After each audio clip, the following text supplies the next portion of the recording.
Civil சமூகம் இந்த வார்த்தையை நீங்க அடிக்கடி கேள்விப்பட்டிருப்பீங்க இல்லையா? நியூஸ்ல, பெரிய பெரிய அரசியல் விவாதங்கள்ல, ஏன் நம்ம தெருவுல நடக்கிற சின்ன போராட்டங்கள்ல கூட இந்த வார்த்தை அடிபடும். ஆனா இது என்னமோ ஒரு பெரிய கனமான வார்த்தை மாதிரி தோணும். உண்மையில அது அப்படியா? இல்ல, இது நமக்கும் அரசாங்கத்துக்கும் நடுவுல இருக்கிற ஒரு ரொம்ப முக்கியமான சக்தி. சரி, அது என்ன சக்தி? அது எங்கிருந்து வந்துச்சு? வாங்க இத பத்தி கொஞ்சம் ஆழமா பார்க்கலாம். சரி, இத கொஞ்சம் யோசிச்சு பாருங்களேன். நீங்க ஒரு வாலண்டியர் குரூப்ல சேர்றீங்க, இல்ல உங்க ஏரியால ஒரு கிளப்ல இருக்கீங்க, இல்லனா ஒரு போராட்டத்துல கலந்துக்கிறீங்க. அப்போ நீங்க எதோட ஒரு பகுதியா இருக்கீங்க? ஒருவேளை நீங்க ஒரு ரத்த தான முகாம் நடத்துறீங்கன்னு வச்சுப்போம். இல்ல உங்க ஏரியா பார்க்க சுத்தம் பண்றீங்க. இதெல்லாம் பார்க்கறதுக்கு சாதாரண விஷயமா தெரியலாம். ஆனா இந்த மாதிரி சின்ன சின்ன செயல்கள்லாம் ஒன்னு சேரும்போது அது ஒரு பெரிய அமைப்பா, ஒரு சக்தி வாய்ந்த களமா மாறுது. அந்த களம் தான் சிவில் சமூகம். சரி, இன்னைக்கு நாம என்னவெல்லாம் பார்க்க போனோம்னா, முதல்ல சிவில் சமூகம்னா என்னன்னு அதோட ஆணிவேர்ல இருந்து ஆரம்பிப்போம்.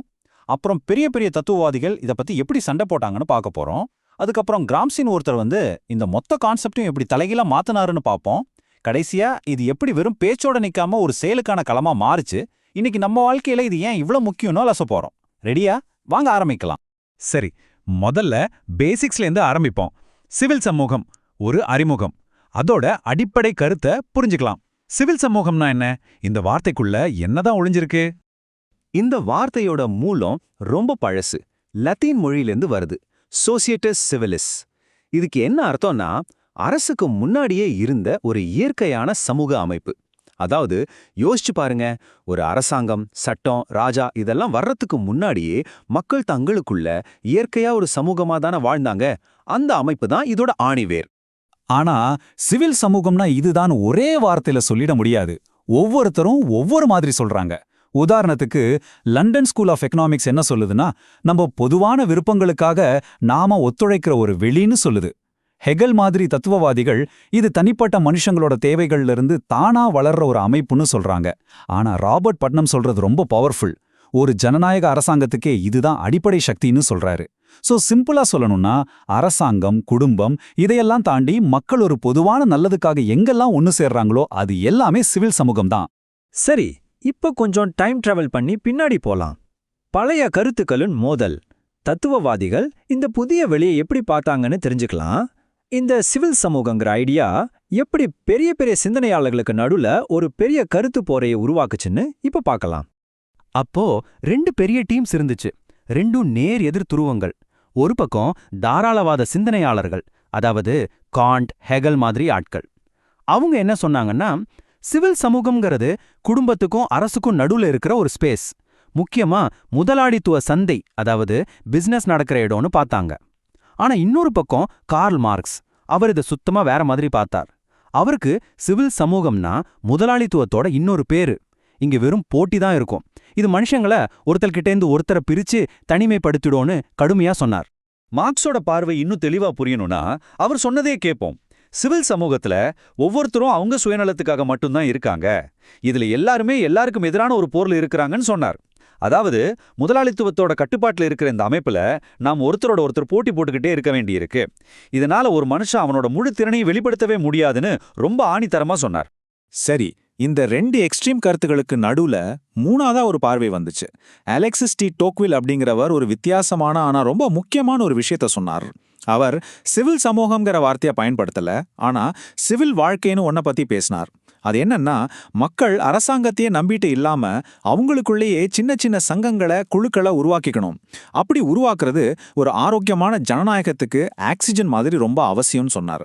சொல்லப்போனா இதுதான் சிவில் சமூகத்தோட உண்மையான சக்தியை பத்தின முதல் பொறி. அடுத்து நாம 20ஆம் நூற்றாண்டுக்கு வர்றோம். இங்கதான் கதையில ஒரு பெரிய ட்விஸ்ட். ஆண்டோனியோ கிராம்சின் ஒரு இத்தாலிய சிந்தனையாளர் வர்றார். சிவில் சமூகம் பத்தி நாம அது வரைக்கும் நினைச்சுக்கிட்டு இருந்த எல்லாத்தையுமே அவர் மாத்தி எழுதினாருன்னு தான் சொல்லணும்.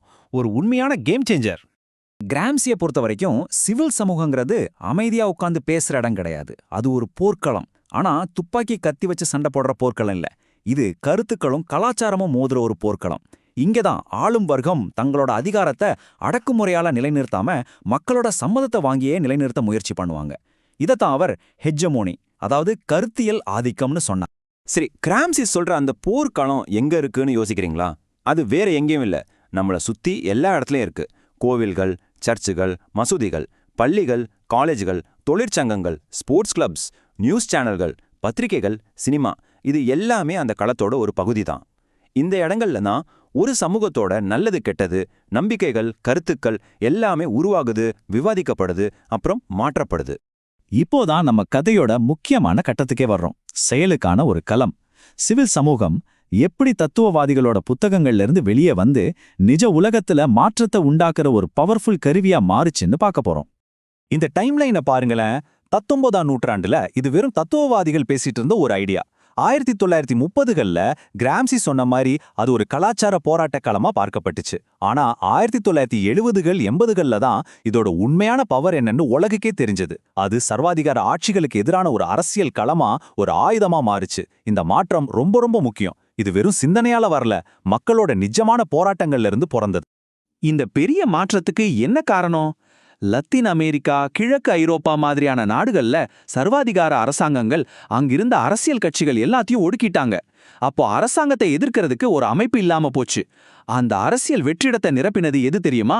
அதுதான் சிவில் சமூகம். அப்போ எதிர்ப்போட புதுமுகமா யார் வந்தாங்க? தொழிற்சங்கங்கள் வந்தாங்க. மத அமைப்புகள் குரல் கொடுத்தாங்க. விவசாயிகளோட இயக்கங்கள், மாணவர் இயக்கங்கள் போராட்ட களத்துக்கு வந்தாங்க. ஏன், கலைஞர்கள், எழுத்தாளர்கள் கூட தங்களோட கலை மூலமா எதிர்ப்பு பதிவு செஞ்சாங்க. இவங்க தான் ஒடுக்கப்பட்ட மக்களோட குரலா மாறினாங்க. இவங்க தான் ஜனநாயக மாற்றத்துக்கான அசைக்க முடியாத சக்திகளா உருவெடுத்தாங்க. ஓகே, சிவில் சமூகம்னு சொல்லியாச்சு. ஆனா அதோட கேரக்டர் என்ன? ஒரு ஆர்கனைசேஷனை பார்த்து ஆமா இது ஒரு சிவில் சொசைட்டி ஆர்கனைசேஷன் அப்படின்னு நாம எதை வச்சு சொல்றோம்? வாங்க அதோட டிஎன்ஏவையே கொஞ்சம் அலசி பார்ப்போம். முதலாவதா ரொம்ப முக்கியமான ஒரு விஷயம் கூட்டுச் செயல்பாடு. அதாவது இங்க நடக்கிற எந்த ஒரு வேலையும் ஒருத்தரோட பர்சனல் லாபத்துக்காக இருக்காது. ஒரு ஊரோட பொது கிணறு மாதிரி எல்லாருக்கும் பொதுவான நன்மைக்காக தான் இருக்கும். சிம்பிளா சொல்லணும்னா இங்க நாங்கிற பேச்சுக்கே இடம் இல்ல, எல்லாமே நாமங்கிறத பத்தி தான். அடுத்து 2வது பாயிண்ட். இங்க எந்த விதமான நிர்பந்தமும் கிடையாது. யாரும் உங்களை கட்டாயப்படுத்தி இதுல சேர்க்க முடியாது. உங்களுக்கு பிடிச்சிருந்தா நீங்களா விரும்பி தான் இதுல சேர முடியும். சேர்றதும் சரி, அதுலேருந்து வெளியில வர்றதும் சரி, அது முழுக்க முழுக்க உங்க சுதந்திரம். இதுக்கு பேர் தான் தன்னார்வ பங்களிப்பு. 3வதா சிவில் சமூக அமைப்புகளுக்குன்னு ஒரு தனி அடையாளம் இருக்கு. பாருங்க, கவர்மெண்ட் அதிகாரத்துக்காக வேலை செய்யுது, கம்பெனிங்க லாபத்துக்காக வேலை செய்யுது, குடும்பங்கிறது ரத்த பந்தத்துல இயங்குது. ஆனா சிவில் சமூகம் இது மூணுமே கிடையாது. இது இந்த 3ல இருந்தும் தனியா பொது சேவைங்கிற ஒரே ஒரு நோக்கத்துக்காக மட்டும்தான் இயங்குது. 4வது பாயிண்ட் ரொம்ப இன்ட்ரெஸ்டிங்கானது. சிவில் சமூகத்துக்குன்னு எந்த எல்லையும் கிடையாது. ஒரு சின்ன கிராமத்துல இருக்கிற ஒரு மகளிர் சுய உதவி குழுவும் சிவில் சமூகம்தான். அதே மாதிரி உலக அளவுல சுற்றுச்சூழலுக்காக போராடுற ஒரு பெரிய சர்வதேச அமைப்பும் சிவில் சமூகம்தான். சோ அதோட செயல்பாடுகளையும் தாக்கத்தையும் எந்த ஒரு ஊரு, மாநிலம் இல்லனா நாட்டு எல்லையாலையும் சுருக்கிட முடியாது. சரி, இப்ப சிவில் சமூகத்தோட 4 முக்கிய குணங்களை பார்த்துட்டோம். ஆனா தியரி போதும், பிராக்டிக்கலா இது எப்படி வேலை செய்யுதுன்னு பார்க்கலாமா? வாங்க, நிஜ உலகத்துல இது என்னென்ன வடிவங்கள்ல இருக்கு, அதோட முக்கியமான வேலைகள் என்னென்னு சில எடுத்துக்காட்டுகளோட பார்க்கும்போது நமக்கு இன்னும் தெளிவா புரியும். சிவில் சமூகம்னா ஏதோ நம்ம கேள்விப்படாத எங்கேயோ இருக்கிற ஒரு விஷயம் நினைக்காதீங்க. அது நம்மள சுத்தி எல்லா இடத்துலயும் இருக்கு. நம்ம ஊர்ல இருக்கிற தொழிலாளர் சங்கங்கள், விவசாயிகளோட அமைப்புகள், பெண்கள் உரிமைகளுக்காக போராடுற குழுக்கள், அப்புறம் மனித உரிமை, சுற்றுச்சூழல்னு பேசுற ஆர்கனைசேஷன்ஸ், இப்படி நம்ம டெய்லி நியூஸ்ல பார்க்கற கேள்விப்படுற இந்த எல்லா அமைப்புகளுமே சிவில் சமூகத்தோட சக்தி வாய்ந்த உதாரணங்கள் தான்.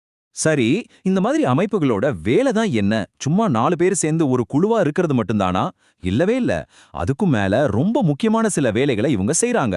முதலாவதா, அரசாங்கத்தோட நடவடிக்கைகளை கண்காணிக்கிற ஒரு வாட்ச்டாக் மாதிரி செயல்படுறாங்க.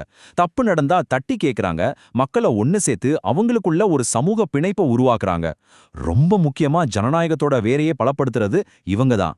நம்ம மாதிரி சாதாரண மக்களோட குரலை பவர்ல இருக்கிறவங்க காதுக்கு கொண்டு போறதே இவங்க வேலை தான். இப்போ உங்களுக்கு ஒரு டவுட் வரலாம். இவங்களும் அரசியல் பேசுறாங்க, கவர்மெண்ட்டை கேள்வி கேட்கறாங்க. அப்போ இவங்களுக்கும் அரசியல் கட்சிகளுக்கும் என்ன வித்தியாசம்? ரெண்டும் ஒண்ணுதானே? கண்டிப்பா இல்ல. ரெண்டுக்கும் நடுவுல ரொம்ப அடிப்படையான சில வேறுபாடுகள் இருக்கு. அதைத்தான் இப்ப பார்க்க போறோம். இந்த ஒப்பீட்டை பார்த்தீங்கனாலே உங்களுக்கு புரிஞ்சிடும். அரசியல் கட்சிகளோட ஒரே குறிக்கோள் எலெக்ஷன்ல ஜெயிச்சு ஆட்சிக்கு வரணும், பவரை கைப்பற்றணும்னு. ஆனா சிவில் சமூக அமைப்புகளுக்கு அந்த எண்ணமே கிடையாது. அவங்களோட நோக்கம் ரொம்ப ஸ்பெசிஃபிக்கா இருக்கும். உதாரணத்துக்கு, ஒரு நதியை காப்பாத்தணும் இல்ல ஒரு சட்டத்தை மாத்தணும்னு சொல்லி அரசாங்கத்துக்கு பிரஷர் கொடுத்து அந்த ஒரு மாற்றத்தை கொண்டு வரதான் அவங்க வேலை. அதனாலதான் அவங்க தேர்தல நிக்கிறது இல்ல. சரி, எல்லாத்தையும் பார்த்துட்டோம். இப்போ கடைசி ஆனா ரொம்ப முக்கியமான ஒரு கேள்விக்கு வருவோம். ஒரு ஜனநாயக நாட்டுக்கு சிவில் சமூகம் ஏன் இவ்ளோ முக்கியம்? ஏன் இதை ஜனநாயகத்தோட ஒரு அஸ்திவாரம்னு சொல்றோம்? இந்த ஒரு வரி இதுக்கான பதில ரொம்ப அழகா சொல்லுது. அதாவது அரசியல் கட்சிகள் சில விஷயங்களை செய்ய தவறும்போது இல்ல சில பிரச்சனைகளை கண்டுக்காம விடும்போது அந்த இடத்துக்குள்ள சிவில் சமூகம் நுழையுது, அந்த வெற்றிடத்தை அது நிரப்புது. இது ஒரு மாதிரி செக் அண்ட் பேலன்ஸ் மாதிரி தான். அதிகாரத்துல இருக்கிறவங்கள கேள்வி கேட்டு பவரை பேலன்ஸ் பண்ணுது. அப்போ சிவில் சமூகம் ஏன் இவ்ளோ பவர்ஃபுல்? சுருக்கமா சொல்லணும்னா, ஒன்னு, அது நமக்கு, அதாவது மக்களுக்கு அரசியல் செய்ய ஒரு சுதந்திரமான களத்தை கொடுக்குது. 2, முக்கியமான பிரச்சனைகளுக்காக நம்மள ஒன்னு திரட்டி நமக்கே ஒரு அதிகாரத்தை கொடுக்குது. 3, யாரும் கண்டுக்காத பிரச்சனைகளை வெளிச்சத்துக்கு கொண்டு வருது. இப்படி ஜனநாயகத்தை அடிமட்டத்துல இருந்து வேர்ல இருந்து பலப்படுத்துறது தான் இதோட உண்மையான சக்தி. சரி, இப்போ இந்த கேள்வி உங்ககிட்ட. ஒரு நிமிஷம் கண்ணை மூடி யோசிங்க. உங்க ஏரியால, உங்க தெருவுல, உங்க ஊர்ல இந்த மாதிரி என்னென்ன சிவில் சமூக அமைப்புகள் வேலை செய்யுது? அவங்க என்ன மாற்றத்தை கொண்டு வந்திருக்காங்க? நீங்க உங்களை சுத்தி பார்த்தாலே போதும், சிவில் சமூகத்தோட நிஜமான பவர் உங்களுக்கு புரியும். ஏன்னா அந்த பவர் வேற எங்கேயும் இல்ல, நம்ம கையில தான் இருக்கு.